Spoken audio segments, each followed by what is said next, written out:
જો દરેડવાળા ભાઈએ શોપિંગ કરી લીધી છે અને કેટલું બિલ થયું ભાઈ? જો આ હું છે કુંભણિયા સ્પેશિયલ, બરાબર? સ્પેશિયલ પહેલી વાર આવ્યો. કેટલાનું બિલ થયું તમારું? 450 રૂપિયાનું. તો પહેલી વાર આવ્યા ને 450 રૂપિયા લીધું. રીલ્સ જોઈને આવ્યા છે, બરાબર? ઇન્સ્ટાગ્રામના રેફરન્સથી. અહીંયા સુરતમાં ક્યાં રહ્યો? સુરતમાં આપણું રેશન જ નથી. બાઇક તો છે તમારી પાસે? એ બાઇક તો મારા ભાઈની છે. તો એમના ભાઈની બાઇક લઈને આવ્યા છે ગોતતા ગોતતા. કેવું ગામ કીધું? દરેડ વલભીપુર તાલુકાનું. વલભીપુર તાલુકાનું, બરાબર? તમે પણ આવી રીતે ડાયરેક્ટ અથવા વેબસાઇટ અથવા વોટ્સઅપ ઓર્ડર કરી શકો છો ભાઈની જેમ. તો તમને ખબર હતી કે અમારું નમકીન સારું આવે? નમકીન એમાં એવું છે, અત્યારે તમારી રીલ્સ એવું છે એટલે બધું માણા તો ગાંડું ન હોય. સાચી વાત છે. એક માણા એવો હોય કે બધું તો ન હોય. તમારું જે રીતનું તમારું ચાલે છે અને જે રીતે તમે કુંભણિયા, હું તો કુંભણિયા જ લેવા આવ્યો હતો.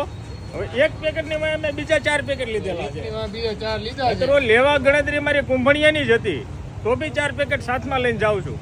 સરસ. શું નામ ભાઈ તમારું? રાહુલભાઈ અમરસિંહભાઈ મકવાણા. રાહુલભાઈ મકવાણા આવ્યો છે. થેન્ક યુ રાહુલભાઈ. આવતા રહેજો. સારું લાગે તો તમે ગામડેથી પણ ઓર્ડર કરી શકો છો, બરોબર? પાક્કું પાક્કું. વેબસાઇટ છે ને વોટ્સએપ બંનેથી ઓર્ડર કરો. ઓકે.